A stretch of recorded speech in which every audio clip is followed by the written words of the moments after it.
Hello, everyone. Welcome to episode 78 of the J Situation Podcast. I'm recording this on September 7th, 2021. Man, how you folks doing? Did you have a good Labor Day weekend? A 3-day weekend for you there. That's awesome, man. I hope you guys did. I used the weekend to work on Pew Science, of course. It's very productive, though. A tremendous amount of work got done, which is very good. We're going to speak about some of that on today's episode. Yeah, this should actually be a pretty short episode today. I'm gonna go for that. I have a lot to do still, so I need to get going on a few things. So we're going to hit some high points.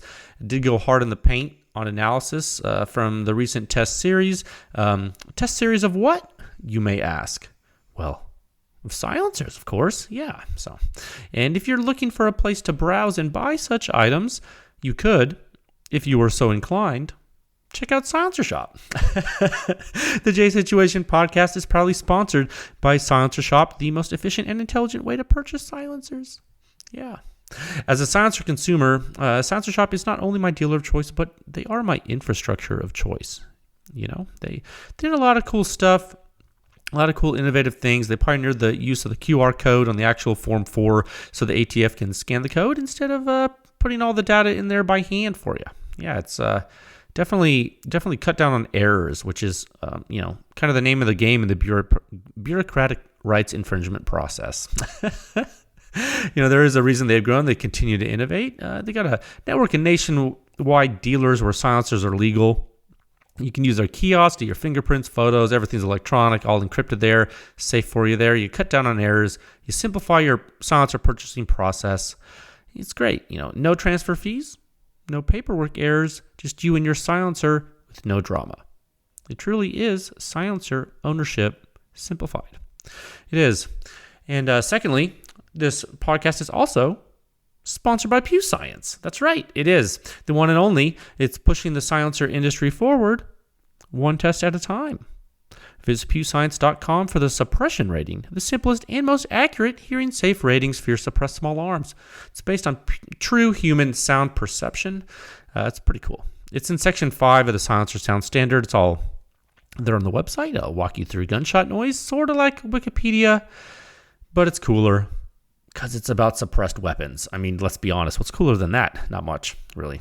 There are 7 parts, and they're all on pewscience.com for you to read. And I know it's a lot. So if you're not interested in reading all that gobbledygook, that's fine. You totally don't have to do that. I would encourage you to look at Section 5, the suppression rating, just for a description of it. The suppression rating, basically the way it works is the higher the number, the quieter the system. The lower the number, the louder the system. And there's a composite rating for every single system you see on the website. And there's also a rating at the muzzle and at the shooter's ear, depending on which one you care about. You know what I'm saying? And it's all tied to a hearing safe dose limit. So it is really neat. Hearing damage is dose dependent. It is. And if you say, Jay, you're talking about a lot of information, and frankly, I don't have time for this. I say, okay, no problem. If you go to Section 7, there's a sortable table. It's the ranking section of the standard, has all the data there. And if you find something you like in the table, you can click, and there's review links for every silencer there, and it'll take you back to Section 6 with all the in-depth data that you can peruse to your heart's content. Yeah, you can. You can. And as always, if you are a manufacturer and you would like to use Pew Science for private testing and consulting services, there is a form on the website with which you can submit that inquiry to us. It's all done privately there. All your information is kept in confidence, and you reach out to me through there, and I'll be happy to speak with you about your research and development efforts. Sometimes, Pew Science clients choose to release data to the public through Pew Science on the website there, and you've seen a couple of those, in the recent past. So you can feel free. It's all there on pewscience.com, and you can support this podcast. You can support Pew Science. You can support the testing we do and all the different stuff by joining with a membership at pewscience.com. And you say, maybe that's not in the cards right now for you. That's okay. No pressure to ever do that. You can also, give the podcast a good rating spread the word. Help folks know that silencers and guns are awesome. We can normalize suppressed small arms. We can. I do believe we can do that.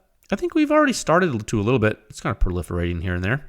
A lot of new shooters, seeing silencers. A lot of Pew Science members tell me all the time that they just introduced their friends and family to silencers and suppressed weapons. That's really great.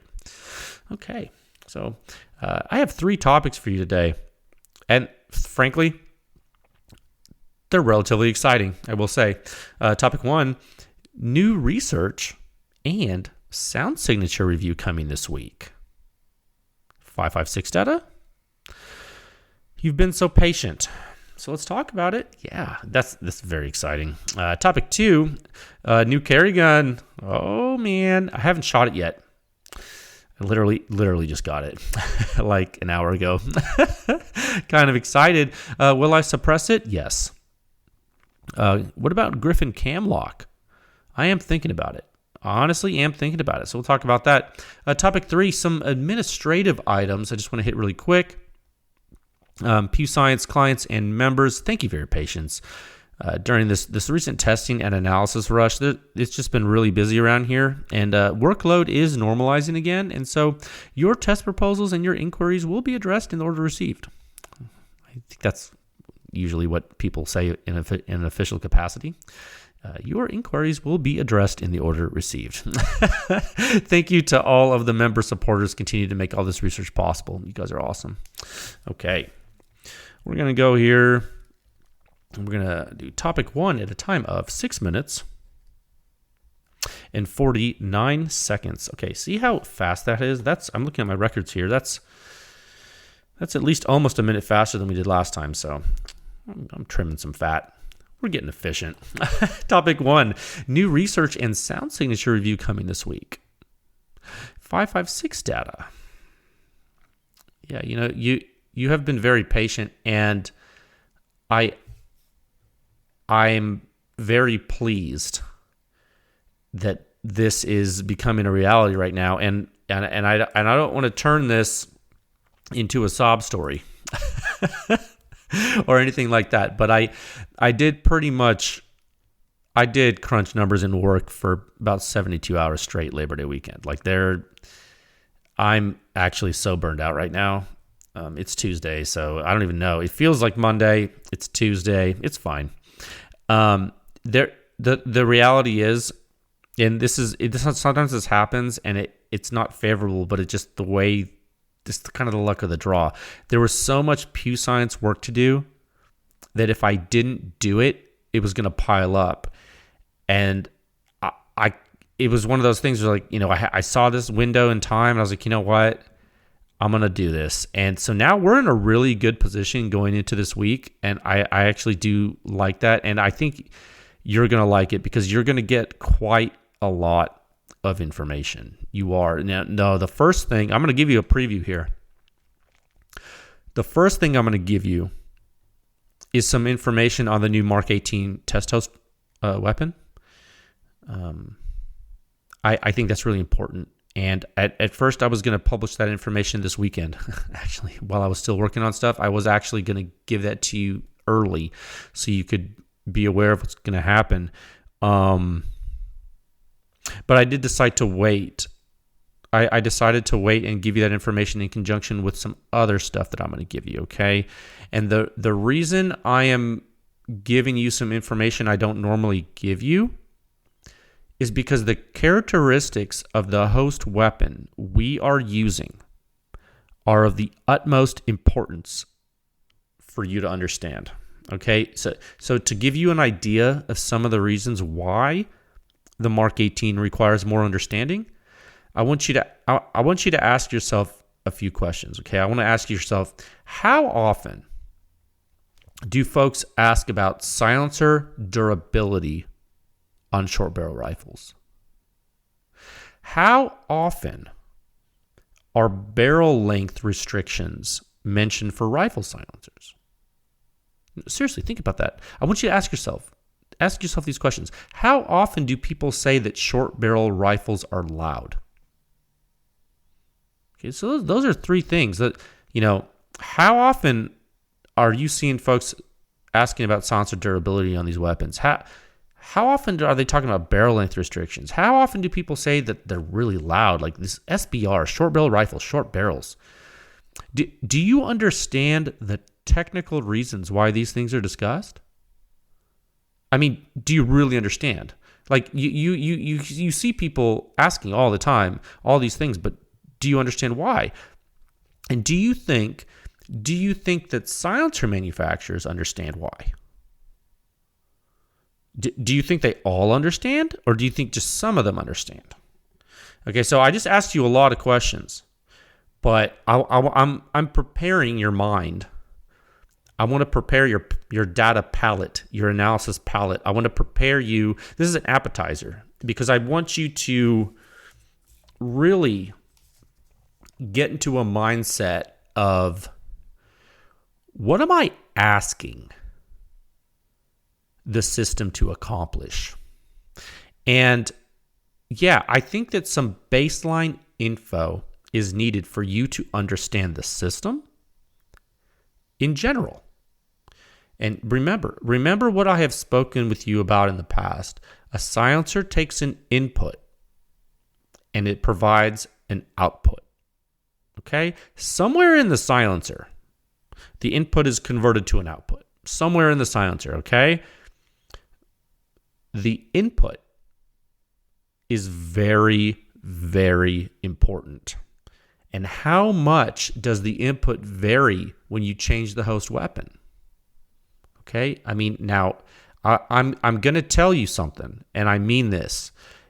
The input can vary significantly depending on the host weapon. Okay, and what do those variations look like? Okay, I'm going to explore that with you this week. Okay, we're going to explore that together. It's going to be simple. It's going to be fast, but it's going to be an article, and it's going to be there for you to. It's not going away.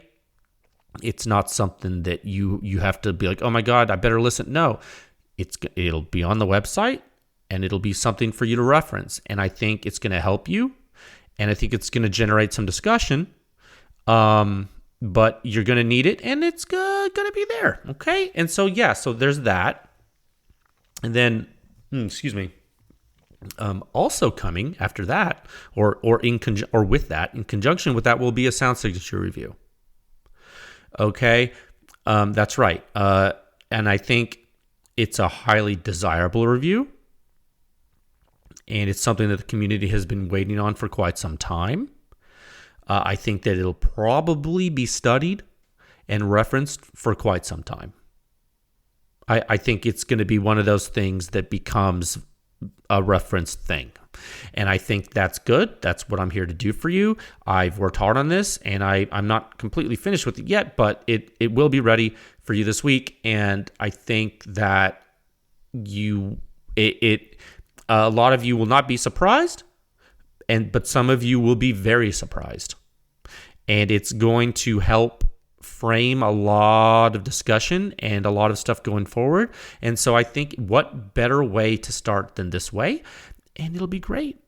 I'm excited. I am excited, and I debated a lot about how I was going to do this, and we've talked a lot about how we were going to present 5.56 data, and if we were just going to do it really quick or abbreviated or blah blah blah. But the things that I'm seeing are dictating that we really take a look at some stuff. And what we can do is, I'm going to do something with you here, and then we can course correct if we need to. But right now, I'm going to do it in a certain way, and we're going to learn together, okay? Because I'm telling you what, I have really been pleased with a lot of the recent data gathered and a lot of the analysis performed. Now, one thing about 5.56 that's somewhat familiar to us with regard to it being a supersonic rifle cartridge is that it. Well, how do I say this? You guys know 5.56 is an intermediate rifle cartridge. and you understand that it's supersonic, and we talk a lot about subsonic versus supersonic, don't we? Especially in the recent past. I've really been harping on you. I've been talking to you about, basically how flow regime can change and really change the behavior of a silencer and a suppressed weapon system. Well, what happens? What happens when you take a supersonic cartridge designed for a very long barrel and you fire it out of a barrel half the length of the barrel it was designed to be fired from? I spoke about this on the previous episode of the podcast, I think. Guys, I'm telling you, buckle up.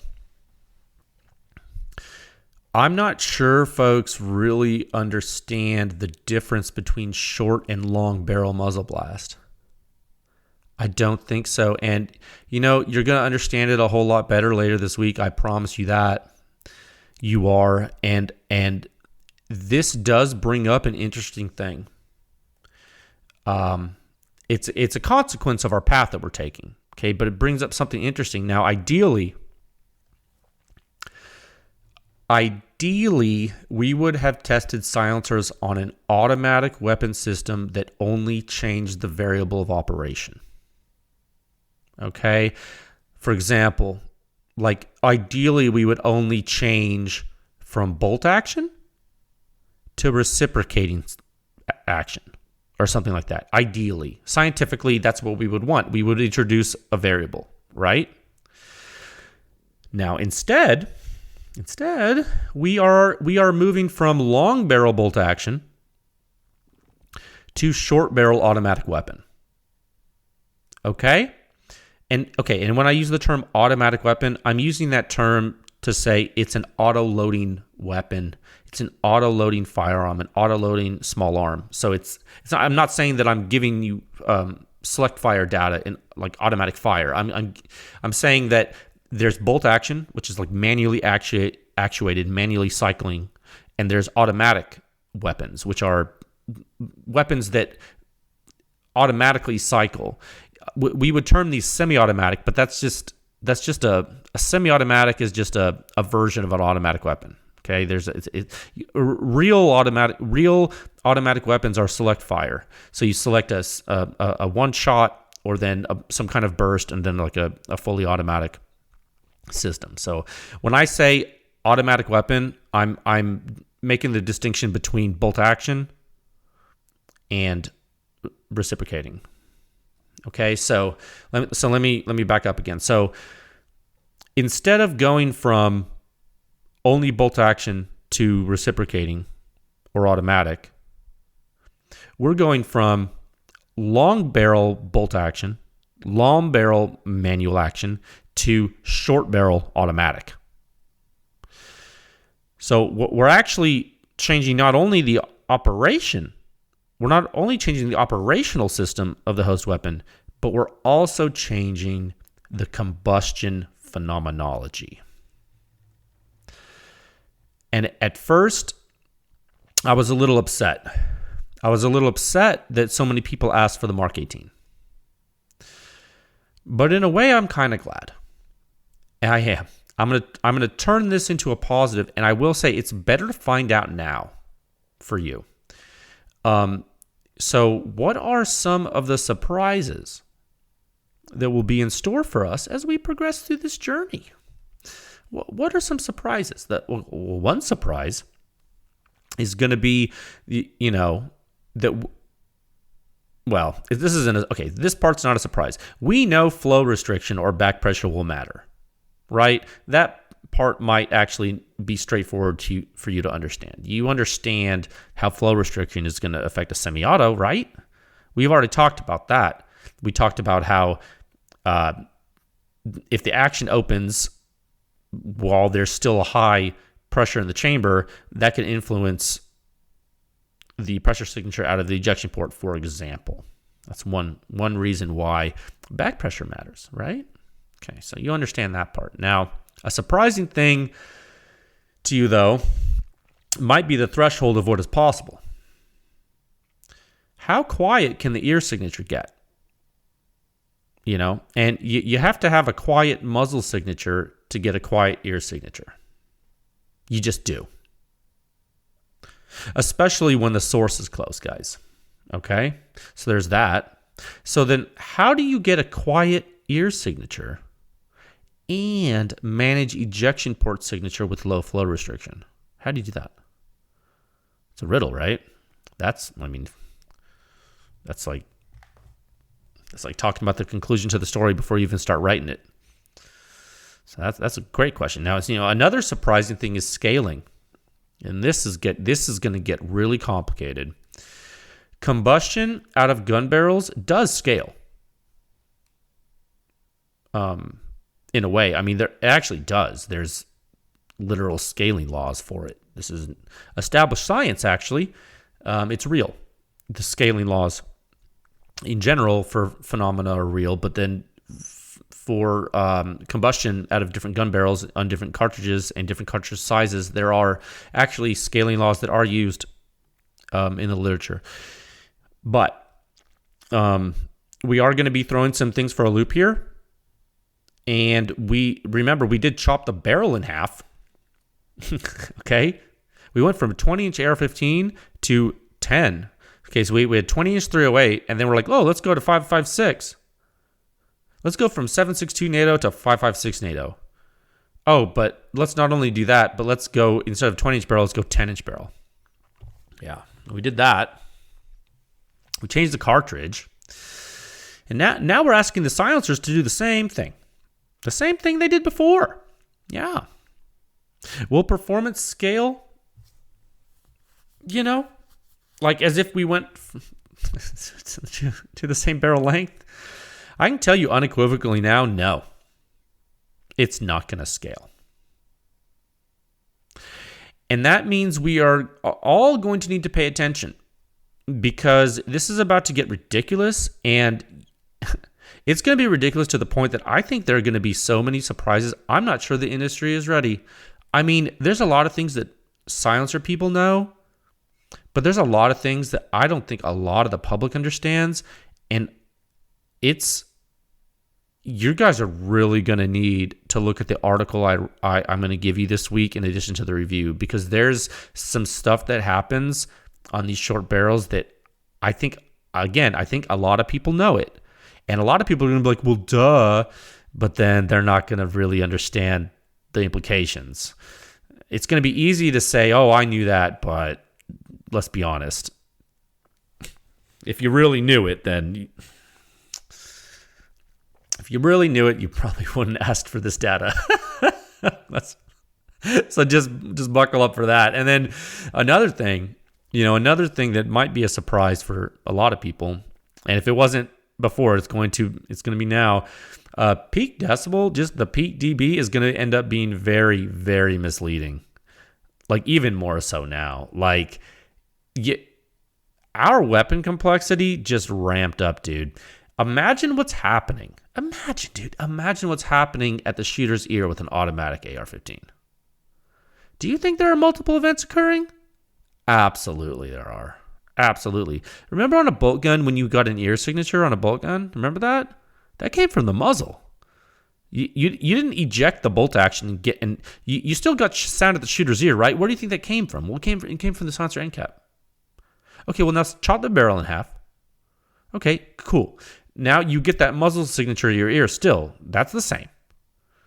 But what else happens?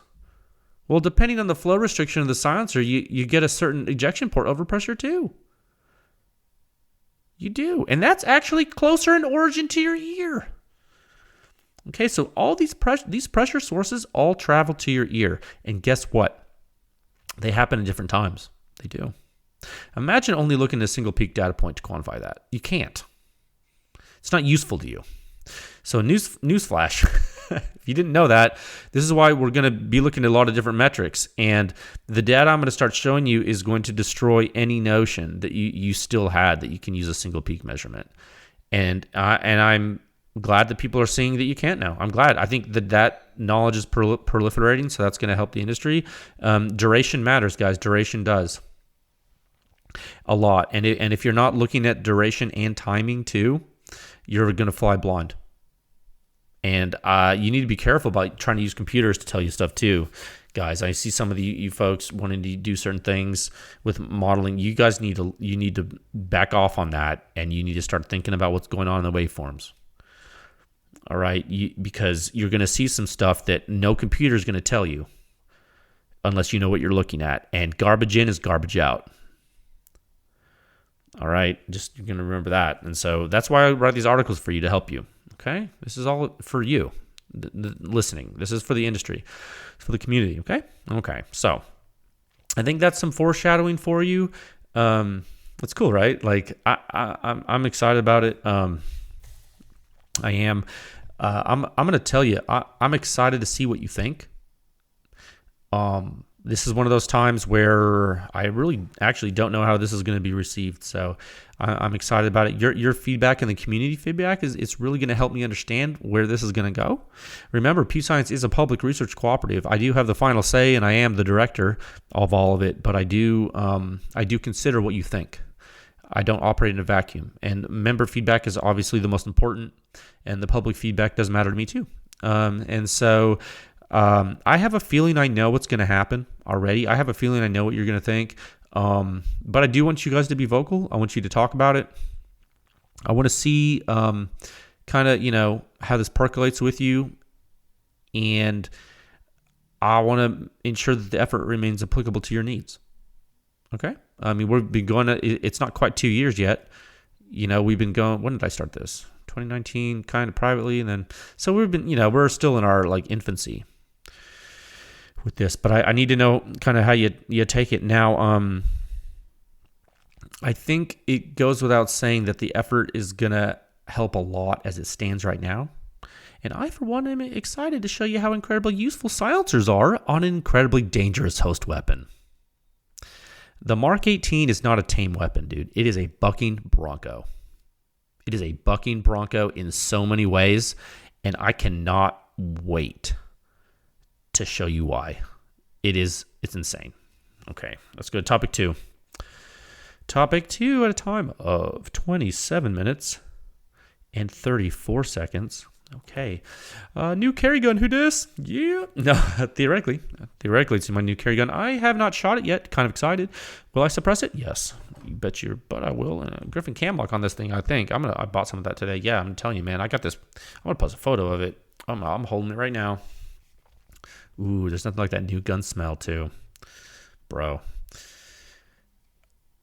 FN 509 Compact Tactical. That's what I bought. That's right. It's brown. It's a FDE, flat dark earth. It's brown. Yeah, I went FN. I went FN for my new carry gun. Oh, man, it's so pretty. Okay, I'm going to put it down. It's a nice gun. Yeah, I had very specific criteria I talked about. I wanted optic ready. I wanted reliable. I wanted it to be silencer ready. And I wanted all those three things to be together. Meaning I want it to be reliable with an optic and a silencer. I want it to be designed for those things. I did. And that cut, surprisingly, that cut a lot of stuff out. Guys, cut a lot of guns out of my choice. And I wanted a compact gun because I'm going to carry it. I didn't want a subcompact gun. I wanted the barrel to be at least 4 inches long. I wanted, just all those things. It was really simple. It needed to be a combat handgun. Nothing. I didn't want something crazy, some kind of boutique thing. So yeah, I wanted to move away from Glock. I did, and what's my carry gun history in my life? There's only been 2. I had an HKP7 for years that I carried. I still have it, just don't carry it. And then I went to a Glock 19. I literally went from HKP7 as a carry gun to a Glock 19. And those are my 2 guns I've carried. And so now we're FN. Most handgun engineers tell me that FN's killing the striker fire game, man. They are. That's what the word on the street is. And then they keep telling me the HK is killing the hammer fire game. per usual. So I went FN. I figured, yeah. I still love my P30L, the HK. I love my SIG P226. But those are full-size handguns, and that's not really what I'm going for right now, and they don't meet my other criteria as far as optics ready. So, I'm not gonna alter those guns the way I have them. So yeah, I need something a bit more compact. So here we are. Yeah, with all of my other requirements too. This really did. This gun seemed to fit the bill, and now I put a Trijicon RMR on it. Like as soon as I opened the box, I looked at the little instructions. It came with different mounting plates and little guys and screws, and I had the RMR sitting there that I bought. It's also brown. And I looked at it, and it has silencer height sights. I was like, oh, I use a little Allen wrench thing there for the torque bit. Took off the screws, took the little plate thing off, put the correct plate on, put the battery in the RMR, put the RMR onto the thingy, use the screws that FN instructed me to use. Boom, boom, done. Looked down the sights of the gun, used a rear of a spent casing to dial the RMR dot so it's coincident with the sights because their suppressor height seemed reasonable. Okay, so there you go.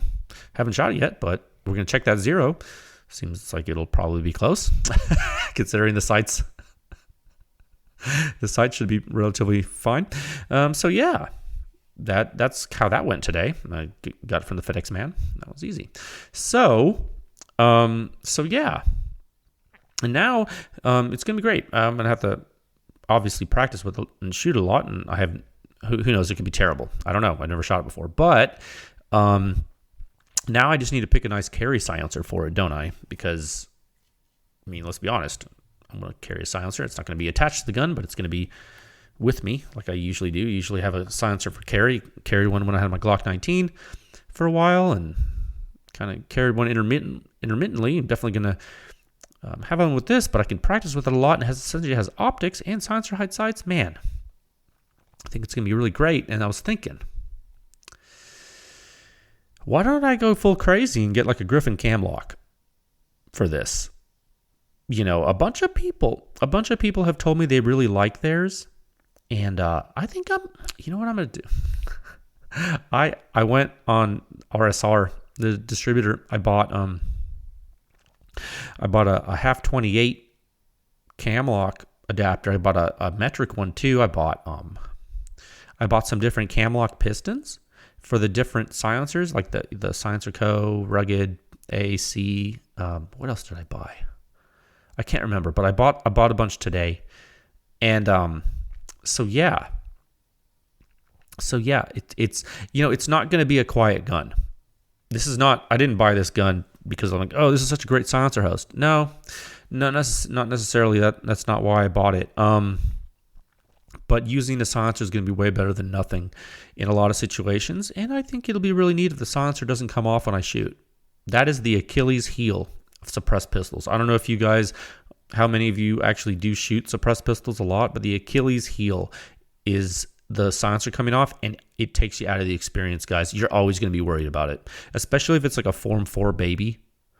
Like, tell me you don't worry about it. Like, if you shoot a mag out of a suppressed pistol, you're checking the tightness of your silencer, right? Like, that's like second nature. And as it gets hot, is that fun? It's not. No, it's not fun. And always having that in the back of your mind that your silencer is going to come off, that's terrible. Okay, that's why like rifle silencers to me are so awesome, because they're not going to come off. Well, most of the time if you install them correctly. But with pistols, it's always a pain in the butt. Always has been for me. Always, dude.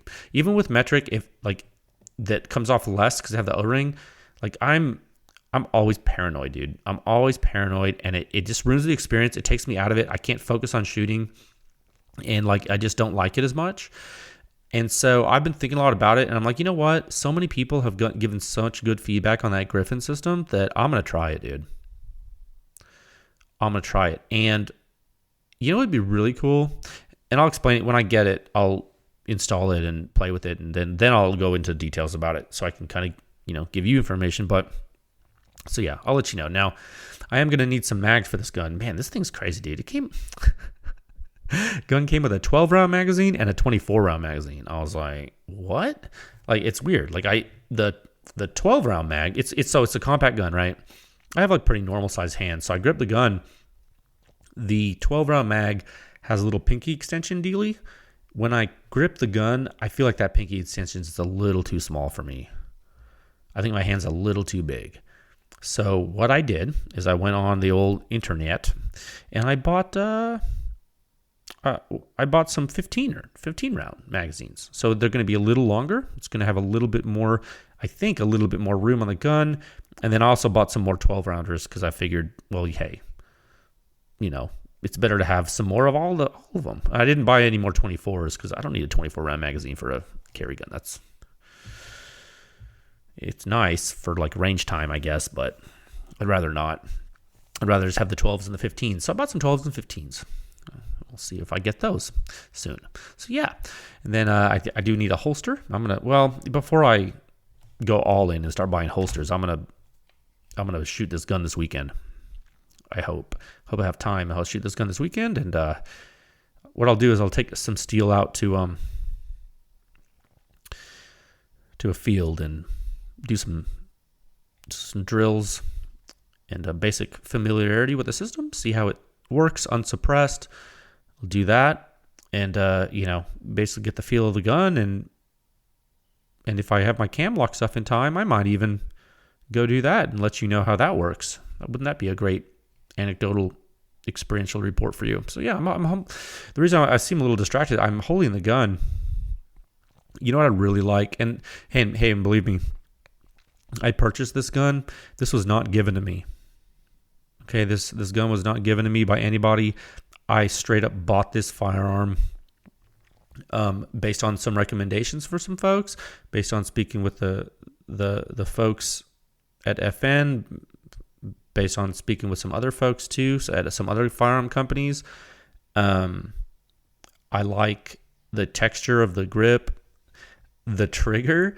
Now, it's striker fired, which I'm not a huge fan of, but one thing I like about this, and this is going to sound dumb, all right, but it's something I noticed about Glocks, like from the first time I shot a Glock, like a long time ago. The Glock has that little blade, right, on the trigger in the middle, and so I guess it's a safety mechanism, right? Well, the FN, let me check the magazine here. So the FN, I'm going to rack the slide. It also has a safety mechanism where you have to depress part of the trigger before you can pull it back. And on the FN, the entire trigger, like the trigger shoe, like the entire trigger is smooth. And for me, that trigger feel on my index finger, and I don't know what it is. Everyone has their personal preference. For me, this trigger feels better than a Glock trigger. And that right there was actually something that I was excited about. Is the trigger like really super crisp, awesome? No, dude, it's striker fired. This isn't a 1911. This isn't a SIG P210. Okay, like fine. This is a combat handgun. It's gonna be fine. But I do know that it feels better on my finger, and so we're gonna see what it feels like when I fire it. Because I tell you, like Glocks annoy me, dude. Like I don't know what it is. Like call me a princess, whatever. I like this trigger better. I do. So far, like dry firing it, I like it. So that's cool. Grip texture, like I said, is really nice. Really nice. Fits my hand well. I can fire it with the 12 round mags. I think that the 15 rounders are going to feel better. I like the way the optic mounts. I like the sights a lot, dude. The sights are cool. Yeah. It's nice. Like I said, I'm gonna need a holster for it. We'll see. I'm gonna shoot it first. But yeah, when I talk to T-Rex Arms or somebody, asking for a neat outside the waistband thing, or I'm like, oh, I have this local place around the corner. It's called On Your Six. I don't know if they're still around. They were a while back. I had them make some custom holsters for me. Well, like I brought them my gun and they molded it with Kydex while I waited there. And that was cool because I might put like weird stuff on the end of my guns. And so everything was perfect. So that was cool. I might do that. I don't know. I should make the Glock 19 a dedicated test house now, I think. We could have full-size 9mm pistol with the HKP 30L, and then we could have compact 9mm Glock as like another one, right? And then compare the differences for you folks, possibly next year or something. No, but again, my first impressions, this gun is high quality. Now I will say this is something that I think you need to be aware of.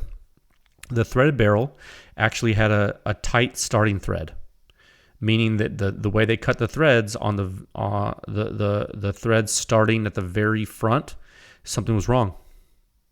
It's either a finish or a mass production issue, dude. I guarantee you. And so at first, like my pistons wouldn't fit on the gun, and the thread protector was kind of rough going on. I was like, ooh, something's wrong with this barrel. I was like, that's weird. So I threw some lube on it, worked the thread protector back and forth. I was like, okay, so it's definitely on the front of the threads. It's not the entire threads. I was like, something's interesting here. And then I put an old direct thread half 28 mount on it, and it went on fine. I was like, okay, that's interesting. I was like, it's a thread class, it's a thread tolerance thing. Interesting. So then I took that on and off a couple times, and I felt a little roughness go away. I was like, okay, I probably just shaved that interference off. And sure enough, I took that thing off. I put all my pistons and stuff on it. They all thread on fine now. It seems that there's just a little bit of a roughness that had to be worked off. Is that preferable? No. Should it be higher quality? Yes, it should. So that's definitely something that FN could work on. But hey, they're making a lot of these. This is a mass production gun, so who knows why? But it seems to be fine. But there is one thing that's interesting, and I'm going to take off this thread protector right now. I did want to tell you guys about this. This is something that's kind of strange. The muzzle is recessed. So when you thread a silencer on this gun, it's going to index on the muzzle instead of the shoulder. Okay, because the crown is recessed and there's a muzzle protrusion.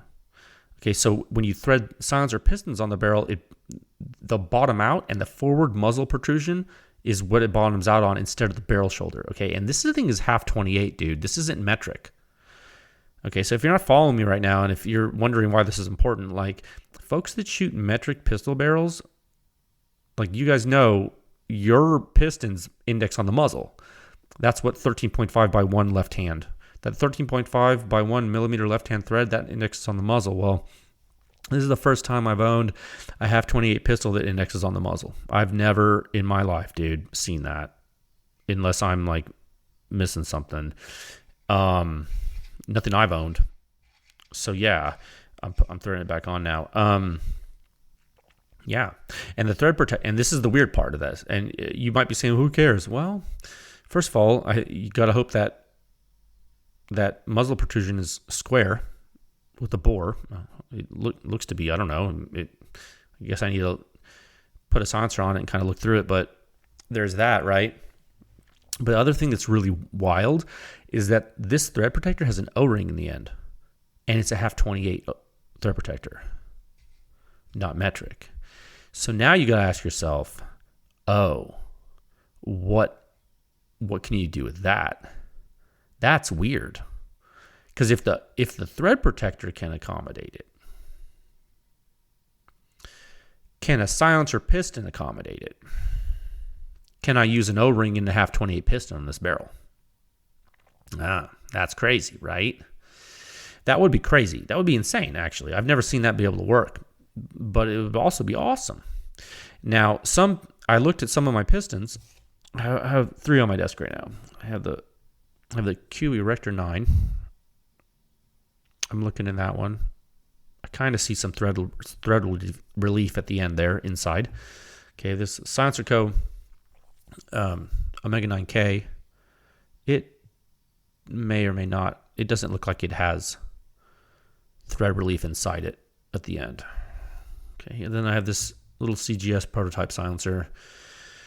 It looks like it might have some thread relief. So it kind of looks like the Q one inside. So yeah, I might look at the O-ring size that's in the thread protector and try to use one that's similar, at least in one of the dimensions, to that in the pistons, and see if I can do that. If so, dude, that could be like game changer for this gun. It could be game changer for this gun. You know, that would basically give you the power of the metric barrel thread in a 1/2-28 form. Meaning that I could still use this factory barrel, which of course I'm going to use. So, you know, to have it not unscrewed, that would be amazing. That would actually make the cam lock less attractive, but not useless. The cam lock still has other benefits, but you know, the cam lock is still pretty cool. So I'm still gonna. I bought it. I'm gonna let you know when I get it. But yeah, I'll let you know when I get those. So yeah. So those are my initial thoughts right now.